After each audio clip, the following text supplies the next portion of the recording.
Hey, what is up guys? So I got something pretty cool to share with you guys today, and it is going to be using a new card in the new set called Jar of Avarice, and I think it's going to be absolutely amazing in the new set because I think Star Serifs can kind of work as a standalone deck. Now, I'm sure some of you guys have seen Star Serifs in Shaddolls, but maybe Shaddolls are going to get hit pretty soon, so we got to start, thinking about other stuff. Proj ended up playing some type of Gem Knight deck. He said it was good. I don't know. I still am on the side that Gem Knights just don't have what it takes.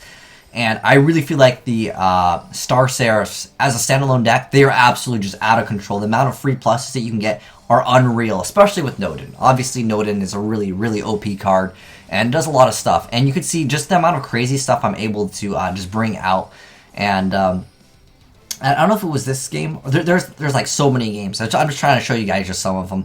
That I didn't even have like that first turn dragon card, the Cyber Infinity Dragon, which is an absolute crazy card. And I'm using some of the Star Serifs that no one really plays, like no one really plays Scale or Scout, but I think that they're still not bad, and I think they still have some potential in the future. Again, it all comes down to what the ban list looks like. And if we have Noden at 3, this deck is just, it's even crazier because Call of the Haunted Noden to get back another card is just, you get so much free advantage in this deck. It's absolutely crazy. But anyways, let's go and check out another quick replay. Alright, so here's another replay. This guy's playing some type of like vanilla pendulum deck. And that's pretty cool that he's playing Denko Sek in there, because like you could totally do that. But anyways, I know I'm not going for that first turn Cyber Infinity Dragon. That's obviously the best card to go for first turn. But because it might not come out into the TCG, I'm thinking, well, Noden's coming out, apparently. At least that's what I've heard.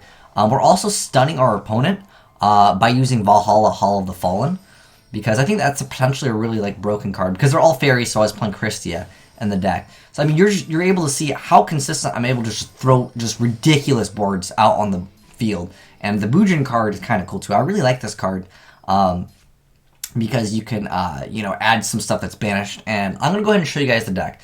Yeah, like I said, I did so many of these OTKs. It doesn't really matter what my opponent has. Obviously, if he has something like Vanities, yeah, the deck doesn't do necessarily too hot against that. But Vanities is technically at 1, and so you can do a lot of stuff with this deck. I just want to share this deck with you guys, get your guys' thoughts on it, because I basically just made this deck today. I saw someone else playing like a really bad version. I'm like, yo, I could definitely make this much better, and I did.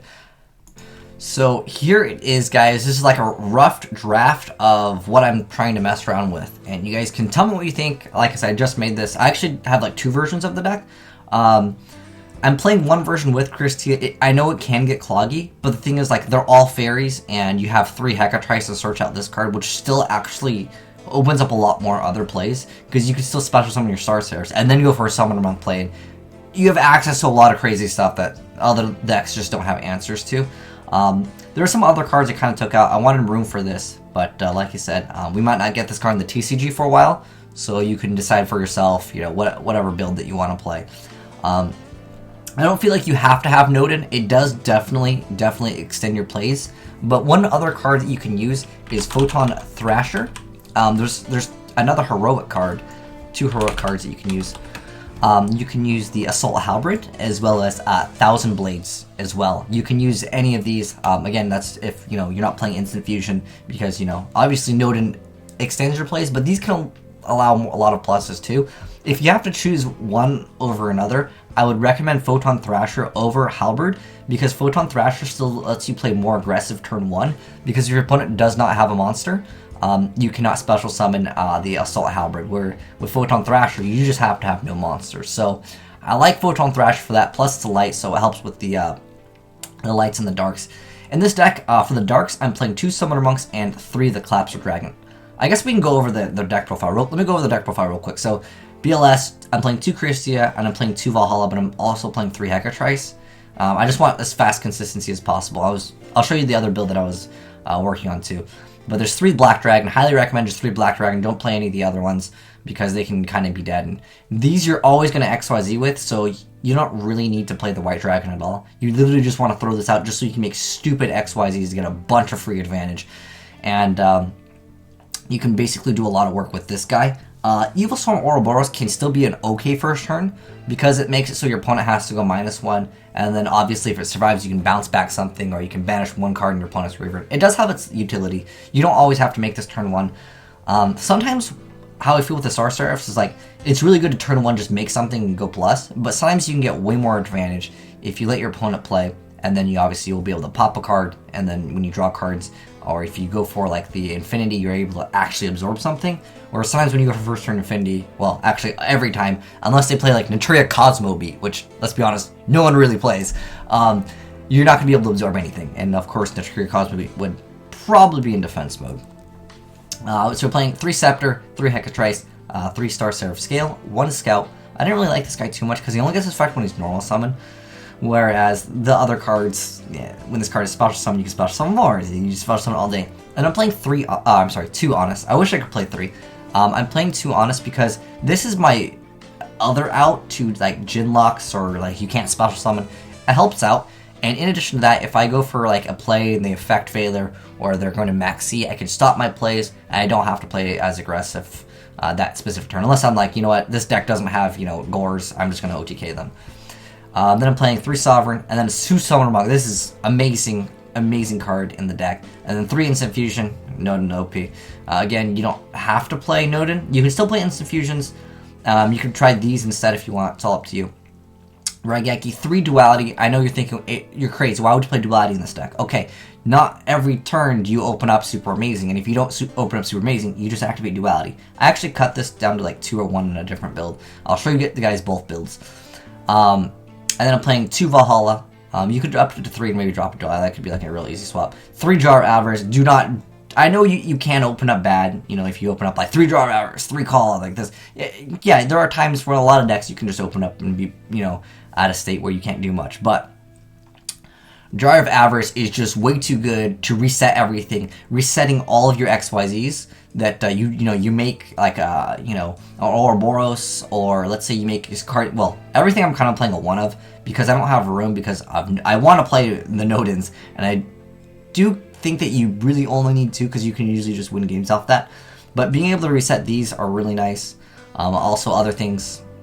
It's nice. I really like it because it's any cards, by the way. So that counts Instant Fusion, like Dualities, these cards. It counts everything. It's not a +1. It just resets your cycle or your engine, I guess.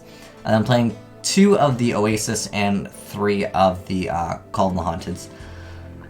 If you want, I mean, you could do whatever mix and match you want. But this is one build. So this is one build that we were messing around with in the live stream, and it did really, really, really well. There was one game where this guy opened up really dumb. He had like Seal of Orichalcos, Macrocosmos, Safe Zone, and he had this card with like United We Stand. It was like the dumbest thing I've ever seen. It would never realistically win. That was like the one deck that I lost against, and it was dumb. Everyone knows it was good. I think this is what I called it. I called it like best deck ever or something like that. Best deck ever version 2. Okay, so this is my other version. I dropped the stun with Christia, because Christia, they're all fairies, so it makes it really easy to get them in their grave. But if you open up with like this and like, you know, obviously like Jar of Avarice, it can be bad. But anyways, Christia it's a really strong card, but it's a risk/reward. This is my other build. I like this one much better. I would say it's much more consistent. I did drop. There's a lot less spells, but I feel like I really like having Summoner Monk because of him also being a dark. It lets me just get out whatever I want, and obviously all the spells are like really good anyways, so it's fine. Like I don't really feel like I always have to activate Summoner Monk. Sometimes with Summoner Monk I could just normal summon it, and then it's fine. I can call the Haunted my other cards because Call the Haunted triggers like, you know, the Seraphs Scepter, and then from there you just go for everything else. In this build, the difference is like I said, I dropped the Christia engine. I'm playing 3 Maxi and 3 Veiler. Because this deck can be so aggressive, I love playing 3 Maxi because you're able to just be like, oh, okay, I'm going to, you know, just draw a bunch of cards, and then I'm going to do so much. Because I would say right now, Necros is a really annoying deck to face. Well, everyone doesn't like to face against Necros, but this really helps out because you activate just game. I almost considered Mind Crush.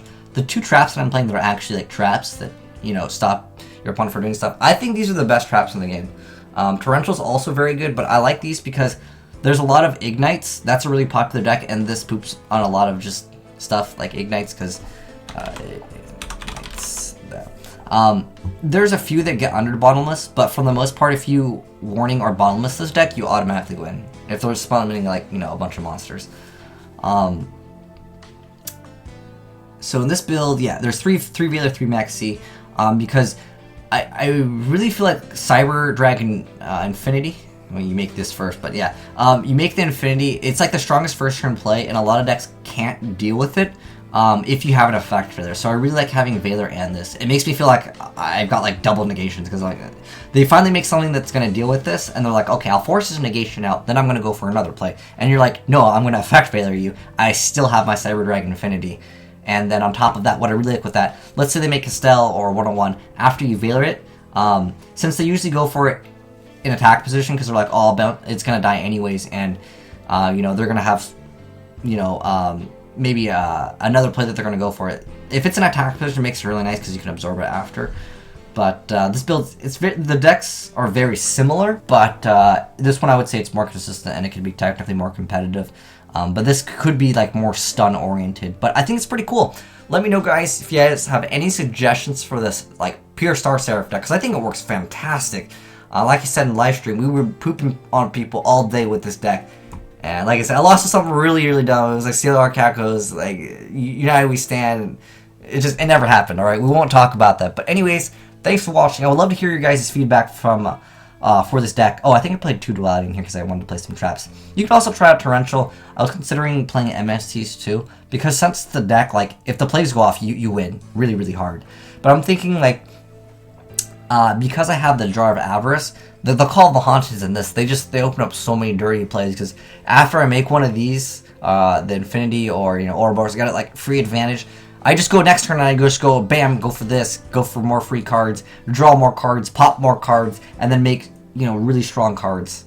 Pretty much well, pretty much in the game right now, I think most players just end up making this. Or there's also another card called Vylon de Sigma, but I don't really like de Sigma because I feel like he has an okay effect, don't get me wrong, but this could bounce any card back. It's got more attack, and it can, you know, do other things. Like, sometimes you really need to banish that one card out of your opponent's graveyard so they can't activate the resets on the Necros, like the Necro stuff. It can help out against certain other decks too, especially since most players only play 1 Decisive Armor Necros, but yeah, it's pretty good if you can banish like a Decisive one. Let's say like they happen to use it, and you reset your play, you make another Ouroboros, you have a Veiler, you can do much more work. But anyways, thanks for watching. Let me know what you think of this deck, and any suggestions for it. Totally open to making this deck really good. But anyways, thanks for watching, guys. Asian Eyes signing out for reals this time.